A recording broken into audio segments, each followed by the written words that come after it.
15:35 y entramos en los últimos 25 minutos del Cielo por Asalto. Teníamos un saludo de... Sí, Perón Chacá. de Perón Chacá, de Mónica, que dice... Bueno, tuiteé una foto del cielo y pone valiente editorial compañero, @Gabriel Galeano, en el aire ahora por Asalto en Radiográfica. Bueno, le mandamos un saludo y un abrazo muy grande. Un abrazo grande, Perón Chacá, que siempre ahí en los lunes escuchándonos. Bueno, estamos esperando que se conecte Cristian Carro. A ver si me dan alguna señal. Yo voy a aprovechar el momento de los saludos para mandar un saludo a mi vieja y a mi viejo, que seguro que están escuchando. Y nada, estaban apesadumbrados, ¿no? Peronistas. Estaban bajón. Grandes. Sí. Sí, Pero bueno, tienen sus derrotas encima y sus batallas, así que... Bueno, ahí me están haciendo, obviamente nos sumamos al saludo a los padres de Joselo, y decirle que bueno, acá estamos, vamos a resistir y vamos a estar junto al pueblo también en esta. Bueno, me acaban de comunicar que ya lo tenemos conectado a Cristian Carro, secretario general de la Comisión Interna de la Justicia Nacional del Trabajo. Hola Cristian, ¿cómo estás? ¿Cómo estás, Gaby? ¿Cómo están todos ahí? Hola, Cristian. Acá, ahí lo estamos José. viendo. Hola, Cata. Hola, ¿cómo estás, Ahí lo Cristian? estamos viendo a Cristian. Bueno, Cristian, primero gracias por estos minutos con nosotros. Todavía no se cumplieron ni 24 horas del reciente triunfo de Javier Milei. Sí, son unos heroicos ustedes, salida. Y bueno, lo teníamos que hacer, dijimos, tenemos que venir. Todavía está la brasa caliente. Pero dijimos, bueno, vamos a entrevistar a compañeros del mundo sindical, dirigentes sindicales, y bueno, y acá te tenemos con nosotros. Cristian, algunas primeras reflexiones, tampoco sabemos que nos va a llevar un tiempito llegar a conclusiones de lo que está sucediendo hoy en la Argentina, pero algunas apreciaciones tuyas frente a este reciente triunfo de Javier Milei. El pueblo votó, lo primero que hay que decir es eso. Y cuando decimos que el pueblo no se equivoca, yo a veces dudo de eso, de esa frase histórica que está acuñada principalmente por la tradición peronista. Ayer el pueblo votó y planteó, con el 55% de su apoyo, que el próximo presidente debe ser Javier Milei. Ahora, la pregunta que me parece que deberíamos hacernos desde el campo nacional, popular, llamalo como quieras, es que, ¿qué pasó? ¿Cómo llegamos a esto? ¿Cómo llegamos a que Javier Milei, que hace 7, 8 años era un panelista de Intratables, hoy es el presidente electo de los argentinos? Y encima cargando con una cantidad, con un programa económico y unas ideas que no se practican en ninguna parte del mundo, que son agenda de algunos sectores de la oposición, de gobiernos democráticos, del llamado Occidente capitalista, pero que no han llegado al poder nunca. Este es el primer caso. Saquemos Bolsonaro, que no es precisamente Milei. Milei encarna en su discurso y en su posición ideas de carácter revolucionario. Milei viene a plantear una revolución. Y desde mi punto de vista debemos analizarlo y verlo desde ese lugar, porque no es un gobierno de la democracia burguesa, democrática, tradicional. Es un anarcocapitalista. Y los anarcocapitalistas tienen una internacional propia. Los anarcocapitalistas tienen ideas propias. Discuten, debaten en el terreno académico, en el terreno de las ideas y en la lucha política. Después está todo el tema de si Milei va a poder o no va a poder llevar adelante su programa. Pero los anarcocapitalistas tienen varias cosas que hay que tener muy en cuenta. Primero, para ellos, la propiedad privada es más sagrada que la religión, que la familia, Tal que cual. los hijos, que los amigos, que las relaciones internacionales, que la vida. La propiedad privada es más sagrada que cualquier otra cosa. Cuando hablo de propiedad privada, hablo en todo sentido. La propiedad privada de los medios de producción y la propiedad privada personal de cada uno. Y eso es lo que ellos van a defender. Y eso es lo que ellos van a entrar a discutir. Y ahí hay un tema, yo los estaba escuchando recién, ahí hay un tema, viste, que habrá que ver en el curso de los próximos días cómo se da, que es la relación entre los partidarios de la Libertad Avanza y esto que no sabemos cómo va a quedar, esta gran reconfiguración de la alianza Juntos por el Cambio, que se hizo pedazos a partir del acuerdo entre Macri y Milei, porque ni la coalición cívica, ni los radicales, y muchos liberales de verdad, porque el liberalismo como tradición política en la Argentina y en Europa, el liberalismo encarna cosas muy positivas, ¿eh? Que son, entre otras cosas, el tema de la democracia, la elección por el voto. Eso es un invento de ellos, de la Revolución Francesa, y viene como tradición hasta nuestros días. Ahora hay liberales de verdad y hay liberales que lo único que defienden es la libertad de comercio. Y para ellos, como decía recién, la libertad de comercio, el flujo libre de los capitales a nivel mundial y la libre contratación de la mano de obra, eso configura, digamos, el ABC, la Biblia, de su programa económico. Ahora, Cristian, en esto que vos planteás, en estos lineamientos económicos de Javier Milei que son Sí, impracticables en gran parte del mundo, ¿cuáles crees que fueron algunos de los elementos que llevaron a que gran parte del electorado en la Argentina terminara poniendo su voto a Javier Milei? y la situación económica, Gaby. La situación económica, o sea, una cosa, yo a veces soy crítico de algunos medios de comunicación que ascriben al kirchnerismo, o al peronismo, que utilizan ¿cómo decirlo?, los porcentajes, las estadísticas, como si fueran, que hablan del 40% de pobreza como si hablaran del 40% de humedad, o de la temperatura. Cuando yo llego a la mañana a mi trabajo, a las 7 de la mañana, sobre la calle Diagonal Norte, te encontrás desde la 9 de julio hasta Maipú, te encontrás con 10, 15 personas durmiendo en la calle. Eso no se veía hasta hace un tiempo atrás.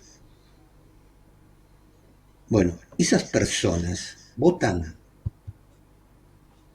tienen un voto exactamente igual que el voto mío, que el voto de ustedes, que el voto de todos los que nosotros conocemos. Ahora, cuando vos te hundís en la pobreza, te hundís también en el resentimiento, porque no encontrás explicación a por qué vos estás ahí. O sea, ese paradigma macrista de, de la meritocracia o cosas por el estilo, no existe, no es más que una estrella de Belén para engañar a la gilada, pero donde vos naciste, vos te vas a morir. En la Argentina es así. Si vos naciste en Barrio Parque, en San Isidro, te morís en Barrio Parque, San Isidro. Si naciste en un asentamiento de Florencio Varela, te morís en un asentamiento de Florencio Varela. Y tu vida no cambia. El ideal peronista del ascenso social está prácticamente hoy puesto en tela de juicio porque los hechos demuestran que no ha sido posible hasta ahora, en los últimos tiempos, consolidar una sociedad basada en esos parámetros. Gaby, hace 12 años que la Argentina no crece. Hace 12 años que no se crean nuevos puestos de trabajo en la actividad privada. Si alguien piensa que puede paliar eso a través de la asistencia social, ¿no? Entonces sería una sociedad perfecta. La asistencia social palia a los que quedan fuera del mercado laboral y dale que va. Pero para poder hacer eso necesitas un ingreso, necesitas una renta nacional. Digamos, el paradigma, digamos, el objetivo político del chavismo en su momento estaba basado en el barril de petróleo a $114. Cuando el barril de petróleo se fue a $15, se acabó el idealismo. Y ahí viene la dura realidad. Y los hechos son los hechos. Y nosotros del campo popular tenemos que empezar a analizar las cosas desde los hechos, no desde las ideas solamente. Las ideas son una guía para la acción, pero la base fundamental sobre la cual uno debe, digamos, sacar conclusiones es la realidad. Y la realidad, como alguien decía, siempre es concreta. La realidad siempre es concreta. Y los hechos se concatenan entre sí y son los que finalmente dibujan la verdad. Cuando Perón decía la única verdad es la realidad, copiando a una frase que está en el frontispicio del Partenón, en realidad lo único que hacía era refrescar algo que ya planteaban los griegos. Pero en los últimos años, en el campo popular, se ha instalado la subjetividad como madre de todas las cosas. Entonces, yo me autopercibo de 20 años y tengo 20 años. O sea, yo no tengo 20 años, está claro. Se ve en imagen que no tengo 20 años. Pero yo puedo pensar que me autopercibo de 20 años y tengo 20 años. Yo me puedo autopercibir de cualquier cosa y pasar a ser eso. Pero en los hechos no soy eso.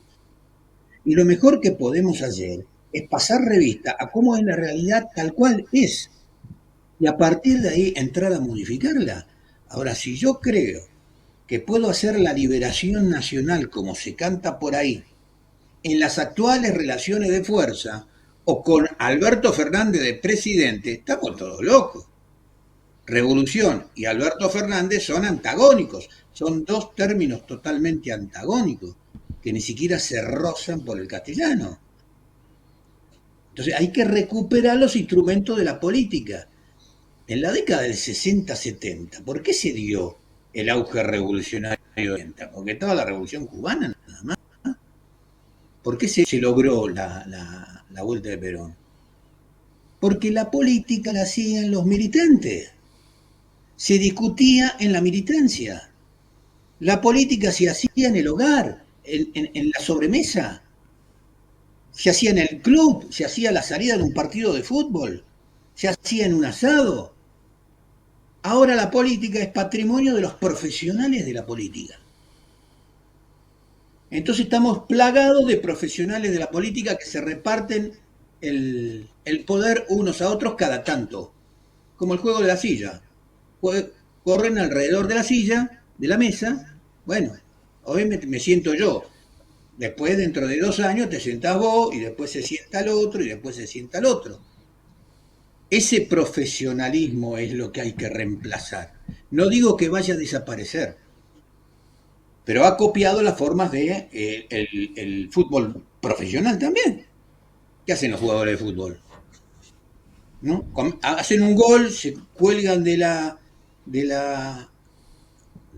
alambrado, ¿no? Se sacan la camiseta, la besan, ¿no? Se emocionan, los demás lo vienen a abrazar y qué sé yo, y a la semana resulta que juega para otro equipo porque logró hacer un contrato mejor que el anterior.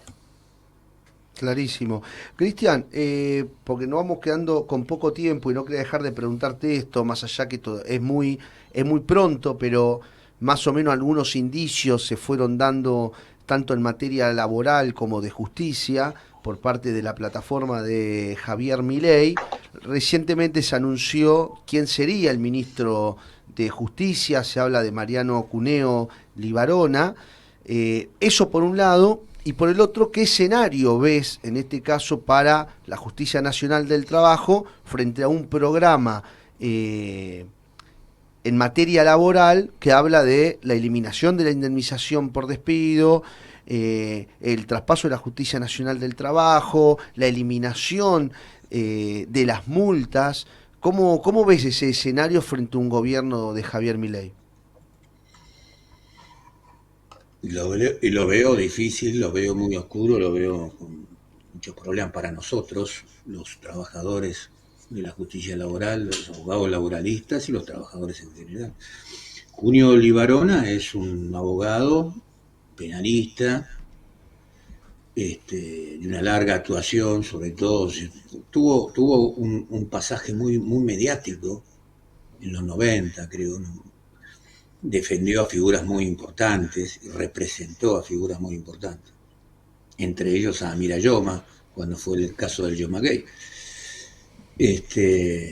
y a otros, más o menos digamos, el jet set de la política y el jet set viene de uno de los estudios jurídicos más reconocidos penalmente de la capital federal.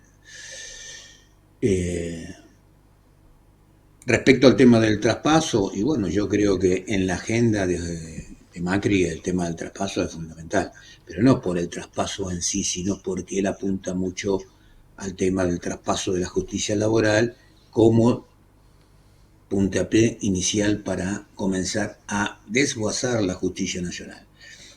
Desde el punto de vista, eso sumado a lo de Milei, para un anarcocapitalista, la justicia laboral no tiene ningún sentido. ¿Para qué queremos justicia laboral si nosotros pregonamos la libre contratación de la mano de obra? Yo llego al trabajo y le digo a fulano, sultano, mengano, a vos no te quiero más porque, no sé, ayer soñé con vos y la verdad que me fue muy mal, ¿no? Y tomo a otras personas. Y eso no me cuesta nada. Para el anarcocapitalista eso lo resuelve la mano invisible del mercado. Bueno, los hechos han demostrado en los últimos 200 años que eso no es verdad. Porque una cosa es hablar de un mercado de libre concurrencia y otra cosa es hablar de un mercado monopólico cartelizado como existe hoy en el mundo. Vos retirás al Estado y eso es un despelote. Es como si yo te dijera el otro día, jugó Argentina con Uruguay. Supongamos que viene un anarcocapitalista y te dice, no. Supongamos que la preside un anarcocapitalista la Conmebol. Y te dice, no. Sin referee, sin juez de línea, sin VAR. ¿Cuánto puede durar el partido? Ahora, Cristian, en este mismo sentido, frente al escenario que describís, que podría darse bajo el gobierno de Milei, ¿cómo ves a la Corte? Porque por un lado hay un juicio político contra la Corte que se viene llevando adelante, y por otro lado apareció un duro Rosati semanas previas al balotaje, donde ha manifestado cosas como hay gente que quiere tener responsabilidades públicas y nunca leyó la Constitución, defendió la Constitución del 94, en un claro posicionamiento en contra de los anuncios de Javier Milei, siendo el presidente de la Corte y el presidente del Consejo de la Magistratura. Sí, yo apruebo esas declaraciones de Rosati. Después, como decía Perón, al Rengo se lo ve caminando. Claro. A ver qué pasa dentro del juego de las instituciones del poder. Seguramente Rosati va a intentar negociar el juicio político. Independientemente de la opinión que cada uno tenga sobre ese juicio político, yo creo que ese juicio político va a ser negociado entre la Corte, porque las apreciaciones precisamente de Rosati hoy se convierten en este contexto donde hoy juego para vos, mañana juego para vos, el otro le dijo una cosa, ¿no? En ese contexto, en ese plano, las apreciaciones de Rosati juegan a favor del campo popular, juegan en contra de Milei, le pone un obstáculo a Milei. Sí, incluso ha llegado a opinar sobre la dolarización, Rosati, en contra de la Es que tiene razón, es que lo hace porque tiene razón. Mira, hay creo que 3 o 4 elementos dentro de la ciencia política que constituyen la definición de un Estado. Territorio, población, bandera y moneda. Y moneda. Si vos tenés esas 4 cosas, podés, digamos, autopercibirse como un Estado. La faltante de una de esas cosas ya te pone en tela de juicio si sos un Estado o no sos un Estado. Entonces, la dolarización supone la pérdida de moneda nacional, al margen de ser uno de los instrumentos claves del armado de un plan económico. Si vos no manejás la moneda, ¿cómo armás un plan económico? Es imposible. Si yo digo, quiero incentivar el desarrollo de la industria del aceite de oliva. ¿Qué hago? Direcciono créditos subsidiados hacia los bancos que a su vez le van a prestar a los productores, ¿no?, de aceite de oliva, de olivos, y a través de ese instrumento logro empujar esa actividad hacia adelante. Ahora, ¿qué te dice Milei? No, que el productor de olivos se consiga la guita, qué sé yo. Como dijo la otra vez, no sé, que yo quiero venderle soda a un sodero en Shanghái, llamo de sodero a sodero y digo, che, mira, yo tengo la soda así, bueno, mandámela. No es así. Por suerte el mundo no es así. ¿Mm? Y cuando ustedes ven que las grandes potencias se encargan de salir en defensa de sus empresas, ¿no?, de las empresas propias de sus países, salen a defenderlas en el mundo e inclusive van a la guerra en defensa de esas empresas. Imagínense la propuesta de Milei en qué queda. Es un chiste. Clarísimo, Cristian, y te agradecemos, se nos acabó el tiempo, te agradecemos muchísimo estos minutos con nosotros acá en El Cielo por Asalto. Gracias, chicos, por llamar, que les vaya muy bien y serenidad, Totalmente. tranquilidad. Hemos pasado cosas mucho peores que estas y hemos salido adelante. Gracias, Cristian, te Un abrazo. mandamos un abrazo grande. Cristian. Chao. Dialogábamos con Cristian Carros, secretario general de la Comisión Interna de la Justicia Nacional del Trabajo. Lindas reflexiones, Ujú. ¿no? Sí, siempre es muy... Claro. No, me quedé con esto porque cómo es la política, ¿no? Porque si vos tomás el escenario y el arrinconamiento que tenía el presidente de la Corte, Rosati, frente al juicio político, hoy se te convierte en un aliado frente a las declaraciones de las últimas semanas contra los lineamientos económicos e incluso políticos y de relaciones exteriores que ha tenido Rosati como presidente de la Corte. Che, estoy viendo acá en la tele, ¿vio lo de los narcos de En Rosario? Que amenazaron a Milei que si ganaba Milei habrá más muertes. Y ya mataron a uno. Pero Sí, el mensaje estaba en la ropa del cadáver. O sea, tremendo. ¿sabes qué? Esto es terrible. No, es terrible. Y es contradictorio, porque en realidad la dolarización suele favorecer a los carteles de narcotráfico. Claro. Pero, viste, dice, en el cadáver que encontraron había un mensaje para Milei que si ganaba iba a haber más muerte. Bueno, esa es la Argentina en la que nos encontramos hoy, 20 de noviembre. Yo estoy en el medio de eso. Y falta tanto para que llegue el 10 de diciembre y ni te cuento fin de año. O sea, puede pasar cualquier cosa en este país. Pero bueno, el 7 de diciembre se estrena Muchachos. Vamos a cambiar un poquito, así, porque nos queda ya segundos de programa. Se estrena Muchachos en el cine el 7 de diciembre. Y ya hay una pelea, le cuento ahí, entre Darín y Franchella, porque Darín estrena otra. Sale como en voz, en otra Darín. Una la produce la AFA y la otra la Claro, produce... y en una la voz es Franchella y la otra es Darín. Ya hay una pelea, bueno, no importa. El 7 de diciembre se estrena Muchacho y la otra no sé cuándo se estrena, pero va a estar muy buena por el aniversario que se cumple un año del campeonato mundial obtenido por la Argentina en Qatar 2022. Bueno, 16 horas, se vienen los compañeros de Abrir la Cancha, así que nos vamos retirando, ¿les parece? Intentamos hacer lo mejor que nos salió, hoy feriado y a un día de haber ganado Javier Milei el balotaje. Nos encontramos el próximo lunes y les prometemos que vamos a estar... Vamos a hacer un análisis mucho más a fondo, a ver qué pasa esta primera semana en los mercados y en la Argentina. Así que, Cata, nos encontramos el próximo lunes. Joselo, Gaby, Cata, nos Juli, vemos. nos encontramos si Dios quiere. Yo voy a empezar a agregar lo de Mirta Legrand. Si Dios quiere, Si Dios quiere. nos encontramos el próximo Dios mediante. lunes. Exactamente, aquí en los estudios de Radio Gráfico 89.3. Chau, chau. Pongan like, no sean sorete. La Gráfica y Voz. Nuestras